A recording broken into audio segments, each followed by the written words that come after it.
सुखी हो। और कोई करोड़ों रुपए कमा ले और उसमें भी नहीं सुखी रहता, उसमें भी जिंदगी भर रोता रहता, तो उसमें सुख नहीं है। आप 2 रोटी खा रहे हो और सुख की जिंदगी जी रहे हो, तो आपको रूखी रोटी में भी सुख नजर आएगा, और नहीं तो कोई घी की भी दे देगा तो सुख नजर नहीं आएगा, उसमें सुख का भान नहीं होगा। दर्पण में मुख नहीं होता और संसार में, बोलो बोलो जम के बोलो, सुख नहीं होता। दर्पण में मुख देखना पड़ता है और संसार में सुख देखना पड़ता है। आपके घर में जितना धन है, जितना वैभव, जैसी गाड़ी, जैसा बंगला, उसमें आप सुख देखोगे, आपको सुख मिलेगा। आप दूसरे के घर में झांकोगे, आप दूसरे के ओर देखोगे तो सुख का अनुभव नहीं होगा। आप दूसरों से अपने जीवन को कंपेट में रखोगे, अपने जीवन को संतुलन देखोगे कि मेरे बराबर है कि नहीं, ना मैं उसके बराबर हूं कि नहीं, नहीं, हमको नहीं देखना।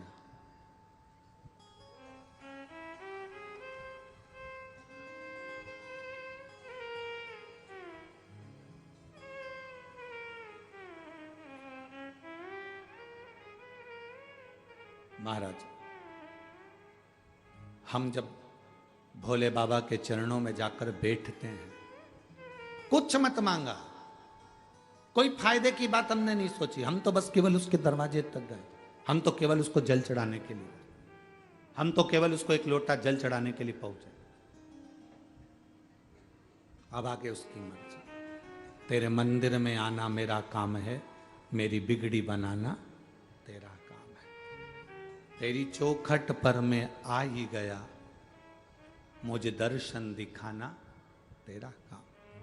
हम उसकी चौखट तक पहुंच गए, आगे फिर उसकी मर्जी है, वो दर्शन देगा ना देगा, वो हमको संभालेगा ना संभालेगा।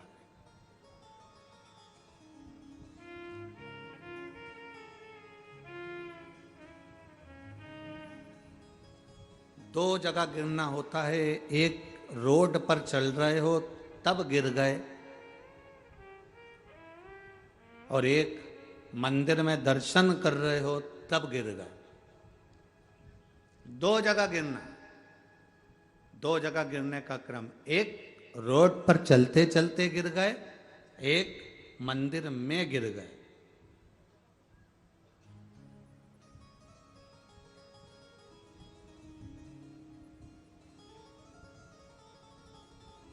मंदिर में गिरे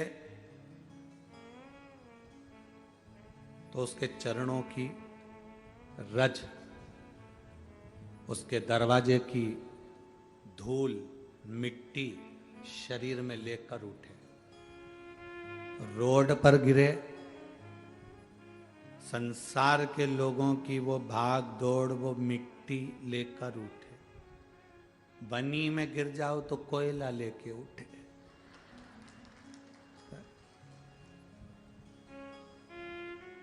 अब उठे,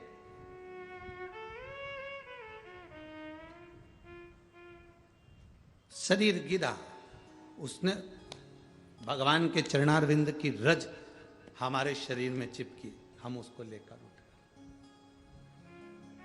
रोड पर गिरे, गिर गए, मां मिट्टी पड़ी थी, धूल पड़ी थी, वो लेकर उठ गए। दोनों जगह में अंतर है।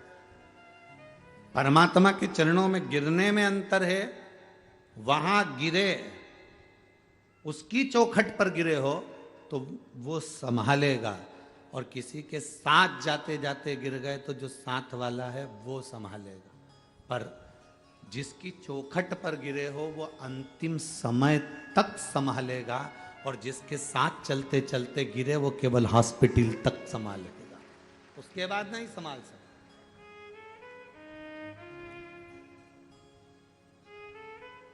शंभो शरणे पड़ी, मांगू घड़ी रे घड़ी, दुख काटो दया करी न दर्शन आपो, दया करी न दर्शन। शिव की अविरल भक्ति, एक सुख देती है, एक आनंद की अनुभूति। हाँ, हम कहते हैं कि जल चढ़ाने वाला व्यक्ति एक लोटा जल चढ़ाता है तो कल्याण होता है। हम कहते हैं केवल उसके कल्याण तक की बात मत करो, 71 पीढ़ी तक के कल्याण की बात करिए। बोलो ईमानदारी से बोलो री जीजियो, जितने लोग कथा सुन रहे हैं यहाँ, बणी की जीजी और बणी के जी जाओ, जरा अच्छे से बोलना, समझदारी से बोलना। शिव पुराण सुनने से पहले जितने महाराज तुमको कथा सुनाते थे वो 7 पीढ़ी की बात करते थे। बोलो करते थे कि नहीं करते थे? 7 जन्म की बात करते थे कि नहीं करते थे? केवल शिव महापुराण में ही तुमने 71 पीढ़ी सुनी है, इसके पहले सुनी क्या? कि कोई भागवत में, रामायण में, गीता में वर्णन किया हो कि 71 पीढ़ी का वर्णन केवल शिव महापुराण के अंतर्गत, विद्वेश्वर संहिता के अंतर्गत वर्णन किया गया कि ये। और अगर पुराण भी नहीं पढ़ सकते तो उज्जैन के ऋण मुक्तेश्वर मंदिर में जाओ, जहां पर पत्थर पर अंकित लिखा है कि शिव महापुराण की कथा का स्मरण करने वाला, सुनने वाला अपनी 71 पीढ़ी को तार देता है। यह वहां उज्जैन की भूमि पर भी लिखा। अगर शिव महापुराण को नहीं खोल सकते, नहीं पढ़ सकते, तो आप वहां पढ़िए।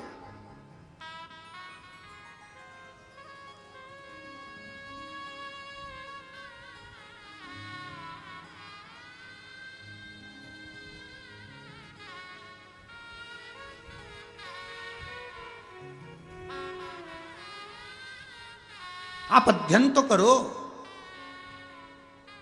आप पढ़ो तो क्या लिखा है।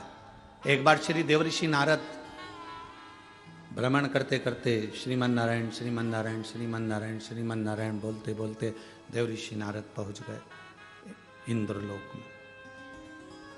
जब देवऋषि नारद इंद्रलोक में पहुंचे, देवऋषि नारद जब इंद्रलोक में पहुंचे तो वहां बहुत सारी अप्सराएं नृत्य कर रही थी, बहुत अप्सराएं नृत्य कर रही थी।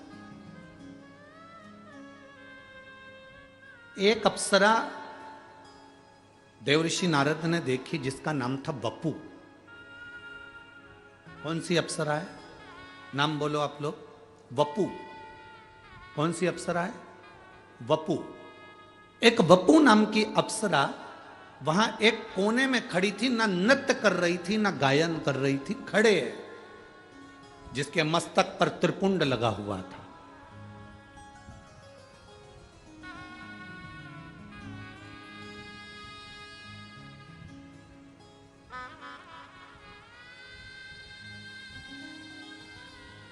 चालीस गांव की कथा में आपको कहा था, दुर्वासा ऋषि मस्तक पर त्रिपुंड धारण कर कर गए थे और नरक में घूमने के लिए गए थे। और नरक में कुंभी पाक, नरक में कुंड में उन्होंने झांक लिया था। उनके मस्तक के त्रिपुंड की थोड़ी सी राख भभूति कुंड में गिर गई थी तो नरक में बैकुंठ उत्पन्न हो गया था। वो त्रिपुंड की भभूति में इतना दम था।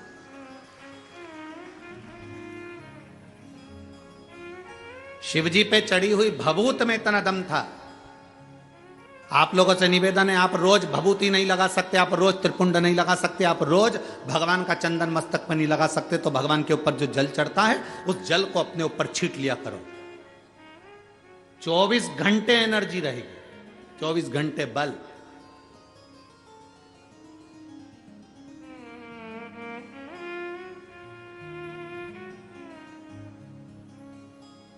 और आज इस व्यासपीठ से कहने में पीछे नहीं हटेंगे।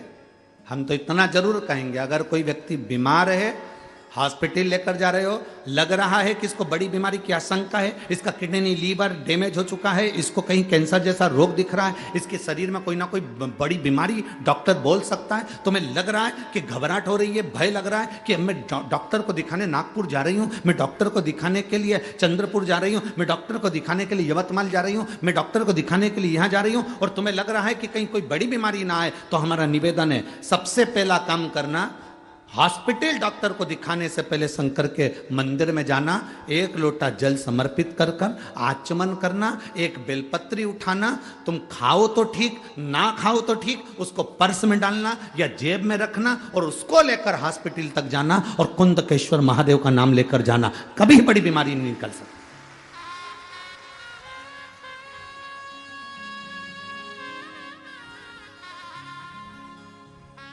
उससे मिलने से पहले, डॉक्टर से मिलने से पहले महादेव से मिलो। अकाल मृत्यु वो मरे जो काम करे चंडाल का, काल उसका क्या बिगाड़े जो भक्त हो महा काल का। जो शिव की आराधना करता हो, शंकर से मिलकर गया हो, शिव से मिलकर।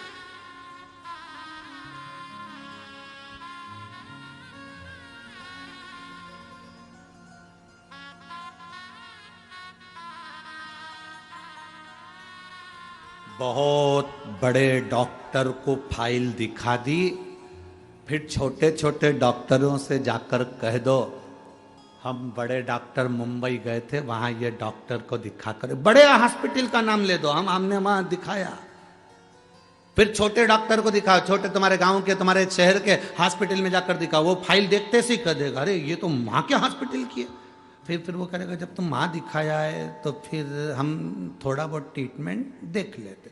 फिर उसने थोड़ा बहुत ट्रीटमेंट दे दिया। उसी तरह हॉस्पिटल जाने से पहले तुम जब शिवालय तक चले जाते हो, शंकर के मंदिर चले जाते हो, बड़े डॉक्टर से मिल लेते हो। इससे बड़ा डॉक्टर कौन होगा? तुम ईमानदारी से बोलो, जो अपने ससुर का सिर काटकर बकरे का मुंह लगा दे। कितनी जोरदार प्लास्टिक सर्जरी है।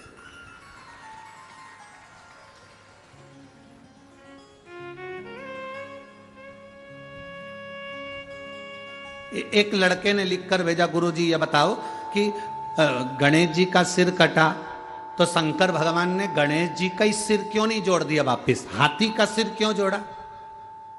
तो हमने कहा ये तो कोई भी कर लेगा, हाथ टूटा हाथ कोई भी जोड़ देगा, पर हाथ की जगह पांव तो लगा के बता, तब मालूम पड़ेगा कि सही सर्जरी हुई कि नहीं हुई। यहां से थोड़ी सी चमड़ी निकाल कर यहां लगा दी, यहां का थोड़ा सा अंग निकाल कर यहां लगा दिया, यह तो कोई भी कर सकता है।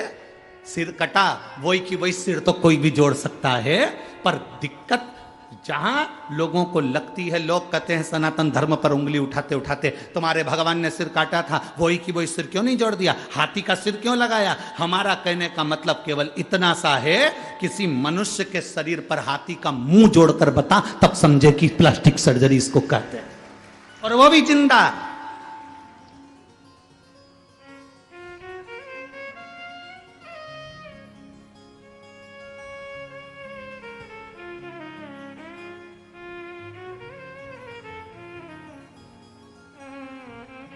एक व्यक्ति ने हमसे कहा, गुरुजी देखो तुम्हारे सनातन धर्म में, तुम्हारे हिंदू धर्म में कितनी सारी पुराणे हैं, कितने सारे वेद हैं, कितने सारे शास्त्र हैं, कितने सारे ग्रंथ हैं, और हमारे धर्म में केवल एक, बाकी के जितने धर्म सब में एक पुस्तक, एक ग्रंथ, एक किताब है, और तुम्हारी इतनी किताब।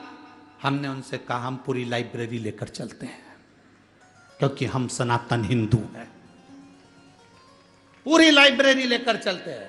साथ में होना चाहिए, लाइब्रेरी हमारी है।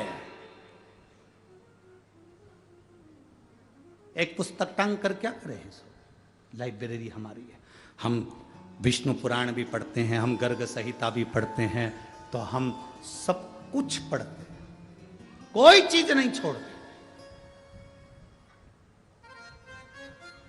कोई चीज क्या छोड़े। तुम्हारे हाथ में किसी संत की पुस्तक आ जाए तो उसको भी पढ़ो, किसी वेद पुराण शास्त्र ग्रंथ जो आया उसका अध्ययन होना चाहिए, उसका अध्ययन हो।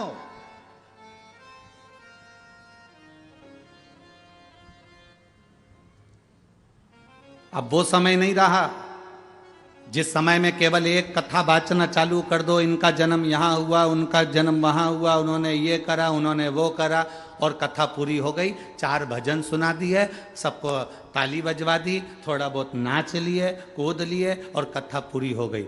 शिव महापुराण में तो इतना समय भी नहीं होता कि एक भजन की जगह 2 भजन गा लिया जाए। एक भजन के लिए भी थोड़ा सा समय बीच में फंसाना पड़ता है, तब जाकर कोई भजन हो पाता है, नहीं तो वो कथा इतनी लंबी तक चल जाती है कि आपके भीतर शिव तत्व कैसे प्राप्त हो।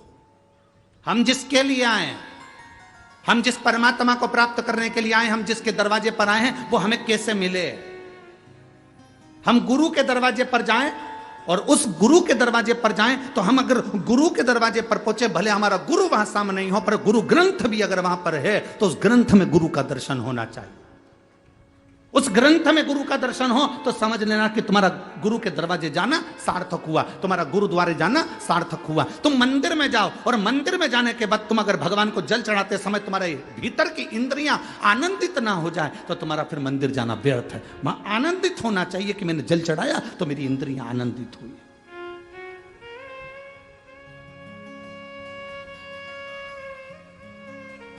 बपू खड़ी है, इंद्रलोक की सारी अप्सराओं में अलग खड़ी है, सिर पर त्रिपुंड लगा हुआ है, चंदन का तिलक लगाया हुआ, कंकु का तिलक लगाया हुआ, सिर पर थोड़ा सा तिलक लगाया हुआ व्यक्ति अलग दिख जाता है। पूरी ट्रेन में, ट्रेन के अंदर लोग चढ़े हुए हैं और अगर आप तिलक लगाकर चढ़ गए हो तो यह पक्का है कोई ना कोई तुमको ऐसा मिल जाएगा जो थोड़ी सी जगह देकर सीट पर बिठाई देगा। तिलक का यह फर्क पड़ता है।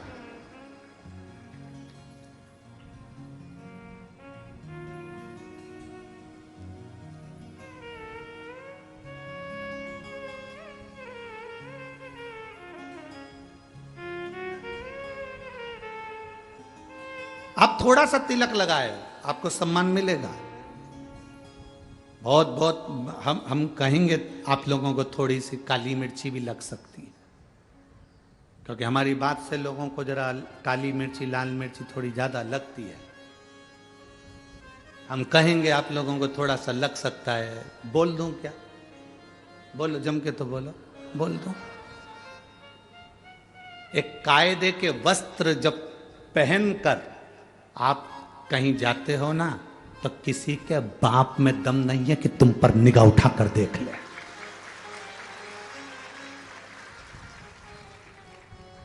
जब वस्त्र कायदे का नहीं होता तो लोग फायदा उठाते हैं। वस्त्र कायदे का नहीं होता तो लोग फायदा उठाते हैं। घाव पांव में है तो डॉक्टर से पूछना कि पट्टी क्यों बांधता है। डॉक्टर को मालूम है अगर पट्टी नहीं बांधूंगा तो ये मक्खी उस घाव पर बैठेगी, इसलिए जितना हो सके पट्टी बांध कर चलोगे तो फिर ये आड़ी टेढ़ी मक्खी नहीं झूमेगी।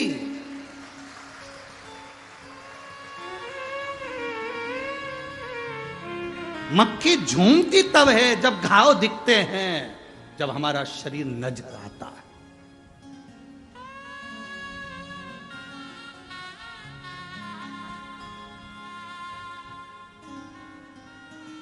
अपने तन को, मन को जितना ढक सकते हो उतना ढक कर चलिए।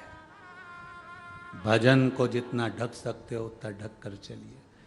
भोजन को जितना ढक सकते हो उतना ढक कर चलिए।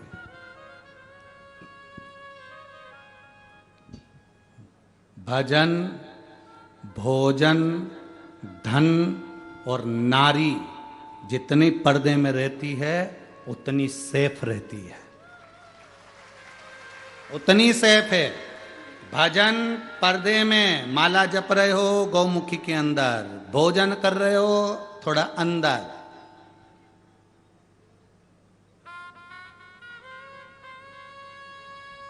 पहले के जमाने में लोग भोजन घर में करते थे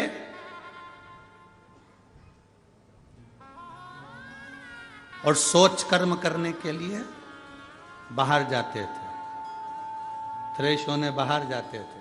आज के जमाने में बाहर खाते हैं, घर में। विचित्र है ना, विपरीत।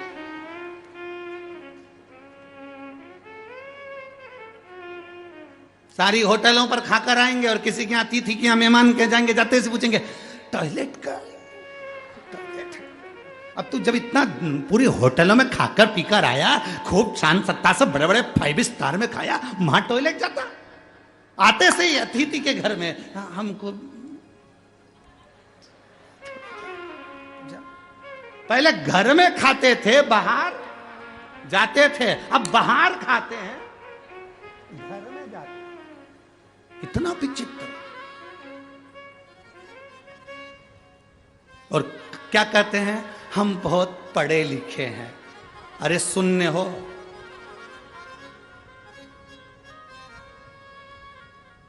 अच्छाई अपने घर में होना चाहिए, अपने भीतर। अपने और पराये का अंतर क्या होता है मालूम है आप लोगों को?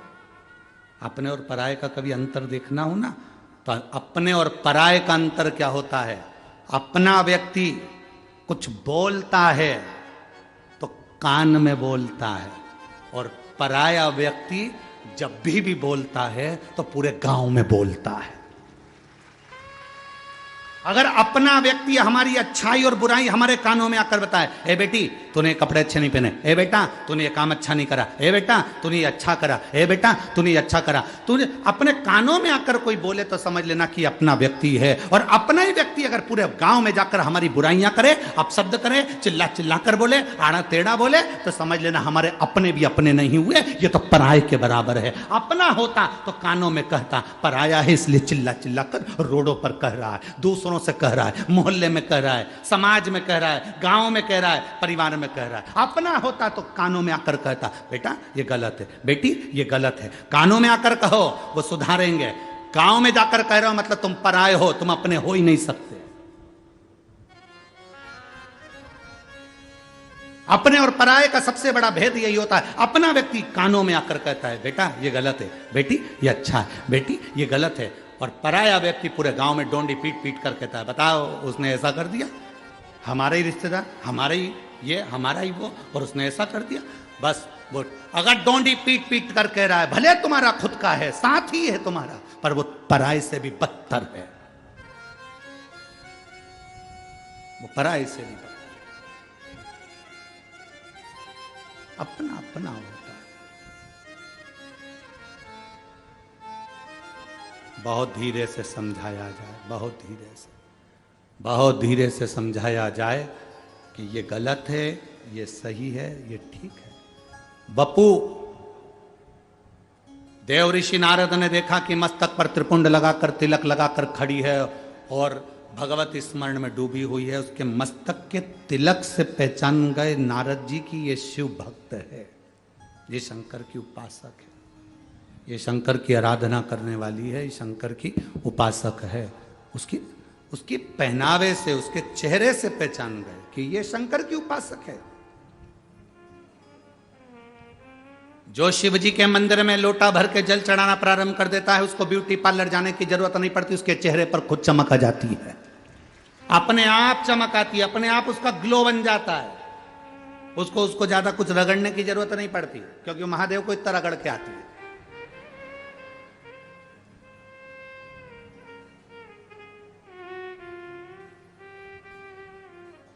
तैतीस कोटि देवताओं के मंदिर में सबसे ज्यादा चकाचक आज के जमाने में महादेव ही हैं। हर सोमवार को 3 तरह का प्रसाद जाता है और खूब आनंद में सुबह से लेकर शाम तक नहाते रहते हैं। और शिवरात्रि पड़ गई या प्रदोष पड़ गई तो रात को भी नहाते रहते हैं, आराम से बैठे हैं। इसलिए पार्वती भी उनसे दूर हाथ जोड़ के बैठी, नहाते रहो, नहाते रहो, हाथ जोड़ के पीछे बैठी। नंदी भी बाहर है। नंदी ने कहा हम तुम्हारे चक्कर में कभी नहीं पड़ेंगे, ज्यादा पानी हम पे चढ़ गया तो बीमार पड़ जाएंगे, तुम ही नहाओ। गणेश जी कार्तिकेय भी साइड में, पिताजी हैप्पी फादर्स डे, तुम ही नहाओ, हम पीछे, वो भी नहीं जाते। अकेले महादेव अलमस्त, अकेले। जब तुम घर से फ्री हो जाते हो, लोटा भर कर जाते हो, हर हर श्री शिवाय बोल बम का नारा है, सारी समस्या का हल। और बाबा को प्रणाम कर कर नंदी के कानों में बोल कर, नंदी शाम को महादेव जी को घुमाने ले जाए तो बनी में कोयले की खदान के पास मेरा ही घर है, अच्छे से रुक जाना, नहीं तो कोयले में आग लगा के धुआं करके रोक लूंगे। तो नंदी हाथ, ठीक है, शिव तक वो घड़ी है शंभु। और मेरे भोले तेरा सहारा है मेरे भोले, तेरा सहारा है मेरी नैया का तू किनारा है, मेरी नैया का तू किनारा है। ये शिव तत्व है। ओघड़ी शंभु चेहरे से पहचान बन जाती है कि शंकर का भक्त है, ये शिव का उपासक है। शिव महापुराण तो यहां तक कहती है अगर शंकर के मंदिर भी ना गए हो तो कोई शंकर के भक्त का केवल दीदार कर लो तो शंकर की आराधना पूर्ण हो जाती है। शिव की आराधना पूर्ण हो गई, शिव की भक्ति पूर्ण।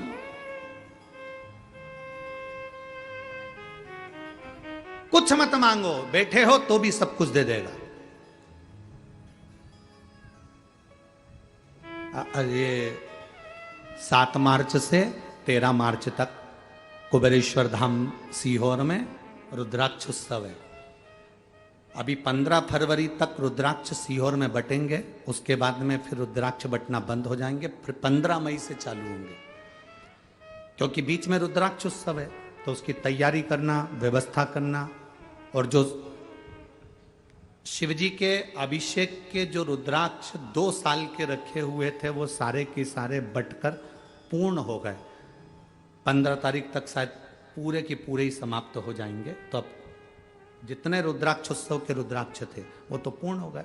अब वापिस रुद्राक्ष उत्सव में वो अभिषेक कर कर पूजन कर कर जो रुद्राक्ष लाखों आते हैं उन सबको शिवलिंग के अंदर भर कर फिर उसको वापिस सिद्ध कर कर वापिस सब लोगों को दिए जाते हैं। अब उस बीच में रुद्राक्ष बटना तो बंद रहेगा। अब लोग सोचें कि रुद्राक्ष तो मिलेगा नहीं, हम सीहोर कथा सुनने के लिए, हमारा निवेदन है आप उस कंकर शंकर की धरा पर 7 दिन 5 दिन 3 दिन 2 दिन 4 दिन बैठकर एक रात्रि विश्राम कर कर जब आप कथा सुनेंगे, बेग भले कैसा भी लेकर आओगे, पर यह विश्वास से कहते हैं कि अगली बार आओगे तो उसमें एक बेग तुम्हारा धन से भी भरा होगा जो तुम बाबा के ऊपर लुटा कर जाओ। क्योंकि कुबेरेश्वर धाम का एक नियम है, जो आता है वो 3 महीने में वापिस जाता है। आप में से कई बैठे होंगे जो एक बार नहीं कम से कम 2-3 बार हो जाए हो, जो एक बार नहीं कम से कम 2 बार तो गए होंगे कुबेरेश्वर धाम, कम से कम 2 बार गए होंगे। आप में कई बैठे होंगे जो एक बार नहीं कम से कम 2 बार होकर आए हो, क्योंकि एक बार जो जाता है वो दूसरी बार फिर बुलाता है। 7 मार्च से 13 मार्च तक रुद्राक्ष उत्सव में भले रुद्राक्ष ना मिले, पर प्रयास करना परिवार के साथ, कुटुंब के साथ, घर के साथ, दोस्तों के साथ, सहेलियों के साथ अपना डेरा कुबेरेश्वर धाम पर हम 7 दिन 5 दिन 3 दिन 2 दिन बैठकर कथा कर तत्व ग्रहण करें, उस कंकर शंकर की भूमि पर रहें जो 12 ज्योतिर्लिंग के बीच में है, और वहां रहकर हम कथा और शिव पुराण का आनंद लेकर श्री शिवाय नमस्तुभ्यम कहकर बाबा से अपने दिल की बात कहें। रुद्राक्ष तो मिल जाएगा, बाबा चाहेगा तो कभी भी प्राप्त होगा, पर कथा कुबेरेश्वर धाम पर साल में केवल एक ही दिन एक ही बार प्राप्त होती है, जिसके लिए लोग तरसते हैं और वहां कर बैठकर कथा का रस तत्व ग्रहण करते हैं। उसको सुनना है हमको, उसको धारण करना है हमको। और तुम आओगे, तुम तो भगवान की कथा लेने के लिए आ रहे हो, कथा सुनने के लिए आ रहे हो, अपनी झोली भरने के लिए आ रहे हो, चोटे भी बहुत आएंगे। और सावधान इंडिया।